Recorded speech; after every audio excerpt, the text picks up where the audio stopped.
नमस्कार, मैं मुस्कान। हिमाचल विकास डायरी में आपका स्वागत है। ये ऐसा कार्यक्रम है जहां हम विकास के कार्यों और उन विकासात्मक योजनाओं को आपके समक्ष पेश करते हैं जो प्रदेश सरकार के दृढ़ संकल्प से समाज, गांव और लोगों के जीवन में सकारात्मक बदलाव ला रहे हैं। तो लीजिए पेश है हिमाचल विकास डायरी। शहीद दिवस के अवसर पर मुख्यमंत्री ठाकुर सुखविंदर सिंह सुक्खू ने अन्य कांग्रेसी नेताओं के साथ शिमला के ऐतिहासिक रिज मैदान में राष्ट्रपिता महात्मा गांधी की पुण्यतिथि पर श्रद्धा सुमन अर्पित किए। श्रद्धांजलि अर्पित करने के उपरांत कांग्रेस के नेताओं ने महात्मा गांधी राष्ट्रीय ग्रामीण रोजगार गारंटी अधिनियम मनरेगा का नाम बदलने और योजना को कमजोर करने के विरोध में 2 घंटे का उपवास रखा। इस अवसर पर मीडिया से बातचीत करते हुए मुख्यमंत्री ने कहा, मनरेगा के तहत जो रोजगार के अवसर पंचायतों द्वारा पैदा किए जाते थे, उन अवसरों को समाप्त कर दिया गया है। पहले पंचायत प्रधान योजना बनाता था, कच्ची सड़कें बनाने के लिए मनरेगा का सदुपयोग करता था, गांव में रहने वाले युवा रोजगार के लिए रोजगार के साधन पैदा करता था, महिलाओं के लिए रोजगार के साधन पैदा करते थे। भारतीय जनता पार्टी की सरकार ने मनरेगा को समाप्त कर दिया है। समाप्त करने का मतलब ये है कि उसका नामकरण तो बदला ही है, लेकिन उसकी आत्मा पूरी तरह खत्म कर दी गई है। अब पंचायत प्रधानों के हाथ में वो शक्तियाँ नहीं रहेगी, पंचायत सेक्रेटरियों के हाथ में वो शक्तियाँ नहीं रहेगी। डॉक्टर मनमोहन सिंह जी ने और श्रीमती सोनिया गांधी जी ने ये योजना इसलिए बनाई थी ताकि जो हिंदुस्तान की जो जनसंख्या है उसको घर दरवाजे पर रोजगार मिले, और इसमें सारा धन का प्रावधान जो था वो भारत सरकार द्वारा किया जाता था।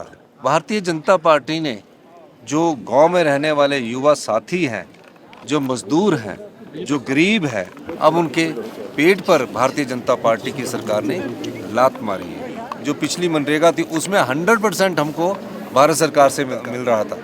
अब जो इनकी जो नई योजना है जिसका नाम इन्होंने जी राम जी दिया है, उसमें ये इन्होंने 90-10 का एक उन्होंने कंडीशंस लगा दी है, जिसमें 90% जो दिहाड़ी है वो देंगे, 10% हमारे उससे देंगे।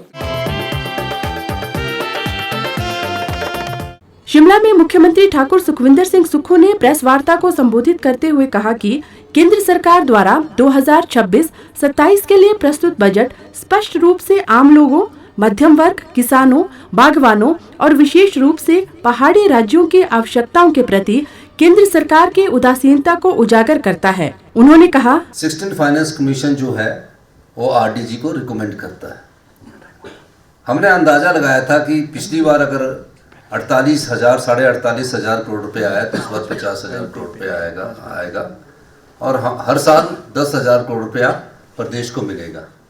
और मैं यही मांग करता रहा। हमें तो ये पता ही नहीं था कि आरडीजी खत्म कर दी जाएगी। प्रदेश के लोगों के खिलाफ कुठाराघात है। भारतीय जनता पार्टी के जो संसद सदस्य हैं वो ये सोचते हैं कि जो सत्ता में बैठे लोग हैं, जो सत्ता में बैठी सरकार है, उसी का सिर्फ दायित्व बनता है। ये गलत बात है। प्रदेश के हितों के लिए सभी लोगों का दायित्व बनता है और हम सब लोगों को मिलकर प्रदेश के हितों की रक्षा करनी चाहिए। जो हम प्रत्येक वित्तीय वर्ष में लोन लेते हैं उसकी लिमिट भी फाइनेंस कमीशन तय करता है, और जो ये लिमिट तय की जाती है, जो जीएसडीपी होती है, ग्रॉस स्टेट डोमेस्टिक प्रोडक्ट्स की, उसके आधार पर की जाती। हमने ये भी मांग की थी कि उस लोन की लिमिट को अब 3% से बढ़ाकर 4% की जाए, लेकिन उसको भी उन्होंने जो 15 फाइनेंस कमीशन की रिकमेंडेशन थी उसके आधार पर 3% ही रखा है। प्रदेश अपने संपदा के अधिकार की लड़ाई रखेगी। जो आरडीजी मिलती थी वो खैरात नहीं है, संगठनात्मक ढांचे के हम एक राज्य हैं। प्रदेश के नॉर्दर्न इंडिया के लंग्स हैं हम। 68% हमारी फॉरेस्ट लैंड है, 28% हमारे जंगल है। उसकी सुरक्षा एक पेड़ नहीं हम हिमाचल प्रदेश में काटने देते हैं। पूरे उत्तरी राज्यों को पानी हम दें, पूरे उत्तरी राज्यों को स्वच्छ हवा हम दें और हमें छुनछुना दे दे, उस अधिकार की लड़ाई भी हम आने वाले समय में लड़ेंगे। प्रदेश की आरडीजी को खत्म करना प्रदेश के लिए और प्रदेश की जनता के लिए, प्रदेश के आम परिवार के लिए, प्रदेश के किसान के लिए, प्रदेश के बागवान के लिए, प्रदेश के मजदूर के लिए आज ये काला दिन है। गत दिनों मुख्यमंत्री ठाकुर सुखविंदर सिंह सुक्खू का कांगड़ा जिला के पुलिस कॉलेज डरोह पहुंचने पर भव्य स्वागत किया गया। मुख्यमंत्री ने पुलिस कॉलेज डरोह में आयोजित रोजगार संकल्प मेले में नवनियुक्त 1253 कांस्टेबलों को नियुक्ति पत्र प्रदान किए। इस अवसर पर मुख्यमंत्री ने सभी को बधाई देते हुए कहा, आज आप केवल नौकरी नहीं ले रहे, आज आप एक जिम्मेदारी, एक पहचान और एक मिशन को स्वीकार कर रहे हैं। हिमाचल प्रदेश शांति, संस्कृति और देवभूमि के लिए जाना जाता है, लेकिन आज सबसे बड़ा खतरा हमारे पहाड़ों पर नहीं, हमारे युवाओं के भविष्य पर है। चिट्टा और नशा हमारे नौजवानों को तोड़ना चाहता है। इसलिए मैंने कहा, यह लड़ाई केवल सरकार की नहीं है, यह एक जन आंदोलन है और इस जन आंदोलन की सबसे मजबूत ताकत हिमाचल प्रदेश पुलिस है। मुझे गर्व है कि यह कहते हुए आज हिमाचल पुलिस से देश की सबसे आधुनिक और सबसे तेज और सबसे भरोसेमंद पुलिस फोर्सों में से एक है।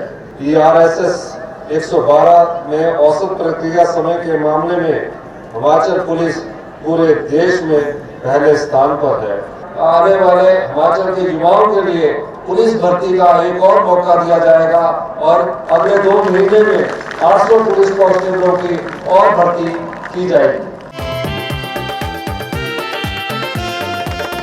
गत दिनों मुख्यमंत्री ठाकुर सुखविंदर सिंह सुक्खू ने शिमला में होम स्टे पोर्टल homestay.hp.gov.in का शुभारंभ किया। इस पोर्टल के माध्यम से अब घर बैठे ही होम स्टे का पंजीकरण किया जा सकेगा। पोर्टल पर पंजीकरण की प्रक्रिया को अत्यंत सरल एवं उपयोगकर्ता अनुकूल बनाया गया है। इस अवसर पर मुख्यमंत्री ने कहा कि राज्य सरकार होम स्टे संचालकों और होटल मालिकों को अधिक से अधिक सुविधाएं प्रदान करने के लिए निरंतर प्रयासरत है, ताकि उनके व्यवसाय पर किसी प्रकार का प्रतिकूल प्रभाव न पड़े। उन्होंने कहा कि ऑब्जेक्शन के नाम पर होटल कारोबारियों को परेशान नहीं किया जाना चाहिए। हॉस्पिटैलिटी इंडस्ट्री को प्रोत्साहन प्रदान करने के लिए एक अहम कदम उठाते हुए मुख्यमंत्री ने निर्देश दिए कि फायर अनापत्ति प्रमाण पत्र के कारण होम स्टे के पंजीकरण के रिन्यूअल को रोका नहीं जाना चाहिए। इस अंक में इतना ही। अगले सप्ताह इसी समय फिर आपसे होगी मुलाकात कुछ नवीनतम जानकारी के साथ।